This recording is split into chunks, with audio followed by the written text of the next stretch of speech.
ನಮಸ್ತೆ ಪ್ರಿಯ ವೀಕ್ಷಕರೇ, ಮಹಾಯೋಗಿ ಜ್ಞಾನತಾಣಕ್ಕೆ ತಮ್ಮೆಲ್ಲರಿಗೂ ಆತ್ಮೀಯ ಸ್ವಾಗತ. ಅಲಂಕಾರ ಪ್ರಿಯ ವಿಷ್ಣು, ಅಭಿಷೇಕ ಪ್ರಿಯ ಮಹಾದೇವ. ಅಭಿಷೇಕ ಅಂದರೆ ಶಿವನಿಗೆ ಅಚ್ಚುಮೆಚ್ಚು. ಅದರಲ್ಲೂ ರುದ್ರಾಭಿಷೇಕ ಜೊತೆ ರುದ್ರ ಪಠನೆ ಮಾಡಿದರೆ ನಿಮ್ಮನ್ನು ಶಿವ ಉನ್ನತ ಸ್ಥಾಯಿಗೆ ತೆಗೆದುಕೊಂಡು ಹೋಗಿ ನಿಲ್ಲಿಸ್ತಾರೆ. ಮಹಾದೇವ ಭಕ್ತರಿಗೆ ಬೇಗ ಒಲಿಯುವ ದೇವ.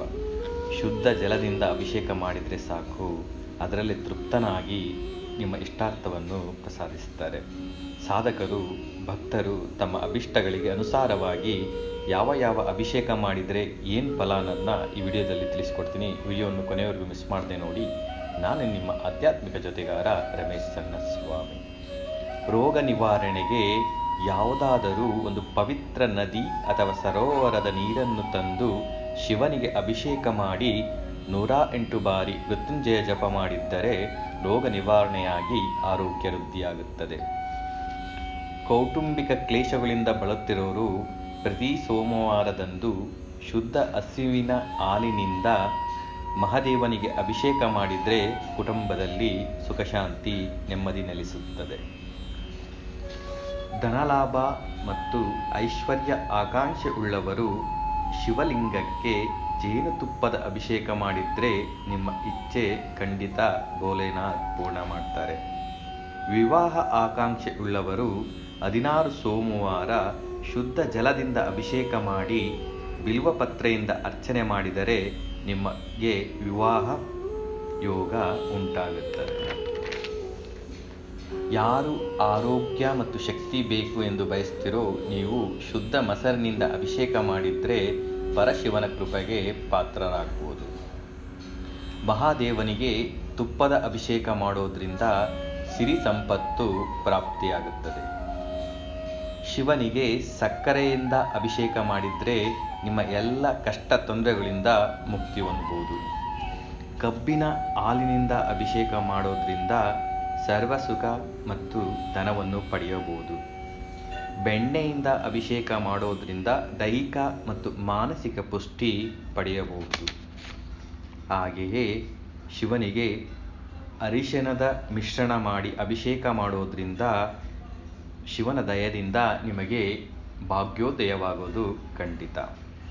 ಹಾಗೆ ಎಳ್ಳೆಣ್ಣೆಯಿಂದ ಅಭಿಷೇಕ ಮಾಡೋದ್ರಿಂದ ಯಾರು ಮೃತ್ಯು ಭಯದಿಂದ ಬಳಲ್ತಾ ಇದ್ದೀರೋ ಅವರು ಖಂಡಿತ ಮುಕ್ತಿ ಹೊಂದ್ಬೋದು. ಹಾಗೆಯೇ ಕೇಸರಿಯಿಂದ ಅಭಿಷೇಕ ಮಾಡೋದ್ರಿಂದ ನಿಮಗೆ ಯಥೇಚ್ಛವಾದ ಐಶ್ವರ್ಯ ಪ್ರಾಪ್ತಿಯಾಗುತ್ತದೆ. ಹಾಗೆ ಶ್ರೀಗಂಧದ ಅಭಿಷೇಕದಿಂದ ಹೃದಯ ಸಂಬಂಧಿ ಕಾಯಿಲೆಗಳೇನಿದೆ ಅದರಿಂದ ಮುಕ್ತಿ ಹೊಂದ್ಬೋದು. ಹಾಗೆಯೇ ಶಿವನಿಗೆ ಅಗಸೆ ಎಣ್ಣೆಯಿಂದ ಅಭಿಷೇಕ ಮಾಡೋದ್ರಿಂದ ಒಳ್ಳೆಯ ಹೆಸರು ಜನಪ್ರಿಯತೆ ಖಂಡಿತ ಪ್ರಾಪ್ತಿಯಾಗುತ್ತದೆ. ಹಾಗೆ ದ್ರಾಕ್ಷಿ ರಸದಿಂದ ಅಭಿಷೇಕ ಮಾಡೋದ್ರಿಂದ ನಿಮ್ಮ ಎಲ್ಲ ಕೆಲಸ ಕಾರ್ಯಗಳಲ್ಲಿ ಜಯ ಸಿಗುತ್ತೆ. ಹಾಗೆ ಜ್ಞಾನ ಪ್ರಾಪ್ತಿ ಉಂಟಾಗುತ್ತದೆ. ಮಾವಿನ ರಸದಿಂದ ಶಿವನಿಗೆ ಅಭಿಷೇಕ ಮಾಡೋದ್ರಿಂದ ಯಾರು ದೀರ್ಘವ್ಯಾಧಿಯಿಂದ ಬಳಲ್ತಾ ಇದ್ದೀರಾ ಅವರು ಖಂಡಿತ ಮುಕ್ತಿ ಪಡೀಬೋದು.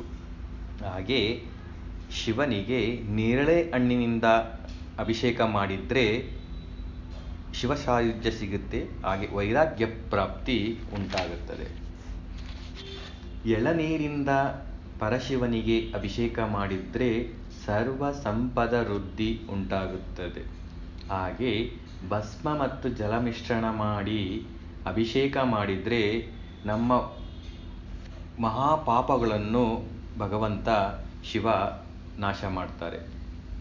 ಭಸ್ಮ ಜಲದಿಂದ ಅಭಿಷೇಕ ಅನ್ನೋದು ಮಹಾಪಾಪ ನಾಶಕ. ಹಾಗೆ ಬಿಲ್ವದಳದ ಜೊತೆ ಜಲಮಿಶ್ರಿತ ನೀರನ್ನು ಅಭಿಷೇಕ ಮಾಡೋದ್ರಿಂದ ಭೋಗ ಭಾಗ್ಯಗಳು ಪ್ರಾಪ್ತಿಯಾಗ್ತವೆ. ಹಾಗೆ ಶಿವನಿಗೆ ಗರಿಕೆ ಮತ್ತು ನೀರನ್ನು ಮಿಶ್ರಣ ಮಾಡಿ ಅಭಿಷೇಕ ಮಾಡಿ ನೀವು ಪ್ರಾರ್ಥನೆ ಮಾಡಿದರೆ ನೀವು ಏನಾದರೂ ವಸ್ತುನ ಕಳ್ಕೊಂಡಿದ್ರೆ ಆ ನಷ್ಟದ್ರವ್ಯ ಪ್ರಾಪ್ತಿಯಾಗುತ್ತದೆ. ಹಾಗೆಯೇ ರುದ್ರಾಕ್ಷಿ ಜೊತೆ ನೀರನ್ನು ಮಿಶ್ರಣ ಮಾಡಿ ಶಿವನಿಗೆ ಅಭಿಷೇಕ ಮಾಡಿದರೆ ನಿಮಗೆ ಅಷ್ಟೈಶ್ವರ್ಯ ಪ್ರಾಪ್ತಿಯಾಗುತ್ತದೆ. ಹಾಗೆ ಪುಷ್ಪಗಳ ಜೊತೆ ನೀರನ್ನು ಮಿಶ್ರಣ ಮಾಡಿ ಅಭಿಷೇಕ ಮಾಡೋದ್ರಿಂದ ಯಾರು ಭೂ ಇಚ್ಛೆ ಇತ್ತೀರ ನಿಮಗೆ ಭೂಲಾಭ ಖಂಡಿತ ಆಗುತ್ತದೆ. ಹಾಗೆ ಸುವರ್ಣ ಅಭಿಷೇಕ ಅಂದರೆ ಬಂಗಾರ ಮತ್ತು ನೀರನ್ನು ಮಿಶ್ರಣ ಮಾಡಿ ಶಿವನಿಗೆ ಅಭಿಷೇಕ ಮಾಡಿದರೆ ದಾರಿದ್ರ್ಯ ನಶಿಸಿ ಸಿರಿ ಸಂಪತ್ತು ವೃದ್ಧಿಯಾಗುತ್ತದೆ. ಹಾಗೆ ಕುಂಕುಮ ಮತ್ತು ನೀರನ್ನು ಮಿಶ್ರಣ ಮಾಡಿ ಅಭಿಷೇಕ ಮಾಡೋದ್ರಿಂದ ಸೌಭಾಗ್ಯ ಪ್ರಾಪ್ತಿ ಸ್ತ್ರೀಯರಿಗೆ ಉಂಟಾಗುತ್ತದೆ. ಸುಗಂಧ ಮತ್ತು ನೀರು ಅಂದರೆ ಪನ್ನೀರು ಮತ್ತು ನೀರನ್ನು ಮಿಶ್ರಣ ಮಾಡಿ ನೀವು ಶಿವನಿಗೆ ಅಭಿಷೇಕ ಮಾಡೋದ್ರಿಂದ ಪುತ್ರ ಲಾಭ ಉಂಟಾಗುತ್ತದೆ. ದಕ್ಷಿಣಾವರ್ತಿ ಶಂಖದಿಂದ ಹಾಲನ್ನು ಅಭಿಷೇಕ ಮಾಡೋದ್ರಿಂದ ಮನೆಯಲ್ಲಿ ಜಗಳ, ಕಿರಿಕಿರಿ, ಗೃಹ ಕಲಹ ಇದ್ದರೆ ಎಲ್ಲವೂ ನಾಶವಾಗಿ ಶಾಂತಿ ನೆಲೆಸುತ್ತದೆ. ಹಾಗೆಯೇ ಪರಶಿವನಿಗೆ ಅನ್ನದಿಂದ ಅಭಿಷೇಕ ಮಾಡಿದರೆ ಅಧಿಕಾರ ಮತ್ತು ಮೋಕ್ಷ ಸಿಗುತ್ತದೆ. ಗಂಗಾಜಲದಿಂದ ಅಭಿಷೇಕ ಮಾಡಿದರೆ ನಿಮಗೆ ಸರ್ವ ಪಾಪಗಳು ನಾಶವಾಗಿ ಸರ್ವ ಸಮೃದ್ಧಿಯನ್ನು ಪಡೆಯಬಹುದು. ಹಾಗೆಯೇ ಪಂಚಗವ್ಯ ಅಂದರೆ ಹಾಲು, ಮೊಸರು, ತುಪ್ಪ, ಗಂಜಲ ಮತ್ತು ಸಗಣಿ ಸಮಮಿಶ್ರಿತವಾಗಿ ಮಾಡಿಕೊಂಡು ಶಿವನಿಗೆ ಅಭಿಷೇಕ ಮಾಡಿದರೆ ನಮ್ಮ ಎಲ್ಲ ಜನ್ಮಗಳ ಪಾಪಗಳು ನಾಶವಾಗಿ ಮುಕ್ತಿಯನ್ನು ಹೊಂದಬಹುದು. ಹಾಗೆ ಪಂಚಾಮೃತ ಅಭಿಷೇಕದಿಂದ ಅಂದರೆ ಪಂಚಾಮೃತ ಅಂದರೆ ಹಾಲು, ಮೊಸರು, ತುಪ್ಪ, ಜೇನುತುಪ್ಪ, ಸಕ್ಕರೆ ಇವೆಲ್ಲವನ್ನು ಸಮಮಿಶ್ರಣ ಮಾಡಿ ಶಿವನಿಗೆ ಅಭಿಷೇಕ ಮಾಡೋದ್ರಿಂದ ಧನವೃದ್ಧಿ, ಐಶ್ವರ್ಯ ಪ್ರಾಪ್ತಿ ಉಂಟಾಗುತ್ತದೆ. ಹಾಗೆಯೇ ಯಾರು ತುಂಬ ಸಾಲದಿಂದ ಬಳಲ್ತಾ ಇದ್ದೀರಾ, ಋಣಬಾಧೆಯಿಂದ ನರಳುತ್ತಾ ಇದ್ದೀರಾ, ನೀವು ಶಿವನಿಗೆ ಅಕ್ಕಿ ಪುಡಿಯಿಂದ ಅಭಿಷೇಕ ಮಾಡೋದ್ರಿಂದ ಕ್ರಮೇಣವಾಗಿ ನಿಮ್ಮ ಸಾಲ ಬಾಧೆ ನಿವಾರಣೆಯಾಗಿ ಮುಕ್ತಿ ಹೊಂದಬಹುದು. ಹಾಗೆ ಯಾರು ಮೃತ್ಯು ಭಯ ಅನುಭವಿಸ್ತಾ ಇದ್ದೀರಾ, ಮೃತ್ಯು ಭಯದಿಂದ ನರಳುತ್ತಾ ಇದ್ದೀರಾ, ನೀವು ನಿಂಬೆ ರಸದಿಂದ ಶಿವನಿಗೆ ಅಭಿಷೇಕ ಮಾಡೋದ್ರಿಂದ ನಿವಾರಣೆಯಾಗುತ್ತದೆ. ಹಾಗೆ ಯಾರು ಸಂತಾನ ಅಪೇಕ್ಷೆ ಉಳ್ಳವರು ಗಂಧದಿಂದ ನೀವು ಶಿವನಿಗೆ ಅಭಿಷೇಕ ಮಾಡೋದ್ರಿಂದ ಸಂತಾನ ಪ್ರಾಪ್ತಿ ಉಂಟಾಗುತ್ತದೆ. ಹಾಗೆಯೇ ಬೇವಿನ ಎಣ್ಣೆಯಿಂದ ಅಭಿಷೇಕ ಮಾಡೋದ್ರಿಂದ ನಮಗೆ ಮನಃಶಾಂತಿ ಲಭಿಸುತ್ತದೆ. ಹಾಗೆ ಯಾರು ವಿವಾದ, ತಗಾದೆ, ಕೋರ್ಟು ಈ ಥರ ತೊಂದರೆಗಳಲ್ಲಿ ಸಿಗಾಕೊಂಡಿದ್ದೀರಾ, ನೀವು ಕೊಬ್ಬರಿ ಎಣ್ಣೆಯಿಂದ ಪರಶಿವನಿಗೆ ಅಭಿಷೇಕ ಮಾಡಿದರೆ ನಿಮ್ಮ ಈ ಎಲ್ಲ ವಿವಾದ ತಗಾದೆಗಳಿಂದ ಮುಕ್ತಿಯನ್ನು ಪರಶಿವನು ಕರುಣಿಸುತ್ತಾರೆ. ಹಾಗೆಯೇ ಯಾರಿಗೆ ಶತ್ರುಗಳ ಕಾಟ ಹೆಚ್ಚಾಗಿದೆ, ಶತ್ರು ಬಾಧೆ ಜಾಸ್ತಿ ಇದೆ, ಅವರು ಸಾಸಿವೆ ಎಣ್ಣೆಯಿಂದ ಶಿವನಿಗೆ ಅಭಿಷೇಕ ಮಾಡಿದರೆ ಶತ್ರುನಾಶವಾಗುತ್ತದೆ. ಹಾಗೆಯೇ ಕಮಲದ ಹೂವು ಮತ್ತು ಶುದ್ಧ ಜಲವನ್ನು ಮಿಶ್ರಣ ಮಾಡಿ ಶಿವನಿಗೆ ಅಭಿಷೇಕ ಮಾಡೋದ್ರಿಂದ ನಿಮಗೆ ಐಶ್ವರ್ಯ, ಸಮೃದ್ಧಿ, ಧನಪ್ರಾಪ್ತಿ ಉಂಟಾಗುತ್ತದೆ.